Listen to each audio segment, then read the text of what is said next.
শিক্ষামন্ত্রীর পদত্যাগের দাবিতে উত্তাল নয়াদিল্লির যন্তর মন্তর। ককরোচ জনতা পার্টির ডাকে শনিবার সকাল থেকেই ভিড় বাড়তে থাকে ছাত্রদের। আন্দোলন থেকে এক চুলও সরে দাঁড়াতে রাজি নন সিজেপি নেতা অভিজিৎ দীপকে। ধর্মেন্দ্র প্রধানের পদত্যাগ না হওয়া পর্যন্ত এই আন্দোলন চলবে বলে ঘোষণা দেন তিনি।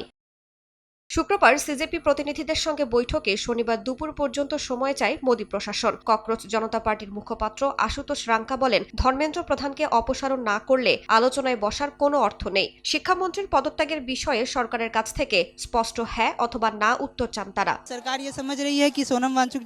সরকার মনে করছে সমাজকর্মী সোনম ওয়াংচুক অনশন শেষ করার পর এই আন্দোলনের গতি কমে যাবে এবং শিক্ষামন্ত্রী ধর্মেন্দ্র প্রধানের পদত্যাগের দাবি ম্লান হয়ে যাবে, কিন্তু তা হবে না। আমরা ধর্মেন্দ্র প্রধানের পদত্যাগ চাই, যাতে ভবিষ্যতে এই ধরনের ভুল আর কখনো না ঘটে।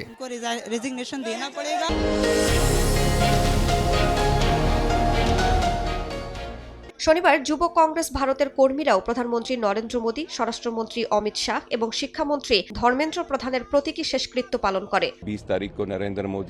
20 জুলাই প্রধানমন্ত্রী নরেন্দ্র মোদী, স্বরাষ্ট্রমন্ত্রী অমিত শাহ এবং শিক্ষামন্ত্রী ধর্মেন্দ্র প্রধান যেভাবে আন্দোলনকারীদের উপর লাঠিচার্জ, পেলেট গান ব্যবহার এবং টিয়ার শেল নিক্ষেপের নির্দেশ দিয়েছেন, তা প্রমাণ করে তাদের মানবিকতা ও বিবেক মৃত। আর সে কারণেই আমরা প্রতীকীভাবে তাদের শেষকৃত্য সম্পন্ন করেছি।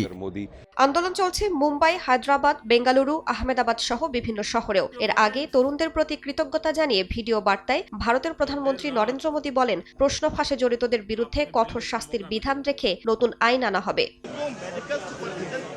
এদিকে আন্দোলন ঘিরে তদন্ত জোরদার করেছে দিল্লি পুলিশ। 18 জুলাই সোনম ওয়াংচুককে যন্তর মন্তর থেকে সরিয়ে দেওয়ার পর সেখানে দেয়া সব বক্তব্য খতিয়ে দেখা হচ্ছে। কোনো উস্কানিমূলক বক্তব্য সহিংসতা ছড়াতে ভূমিকা রেখেছে কিনা তা তদন্ত করছে পুলিশ। 20 জুলাইয়ের সংসদ চলো কর্মসূচিকে কেন্দ্র করে এখন পর্যন্ত 15টি এফআইআর দায়ের করা হয়েছে। পুলিশের দাবি প্রায় 2500 মানুষ সহিংসতায় জড়িত ছিল এবং তাদের মধ্যে 100 থেকে 200 জন পাথর নিক্ষেপ ও বিশৃঙ্খলা সৃষ্টিতে উস্কানি দিয়েছে।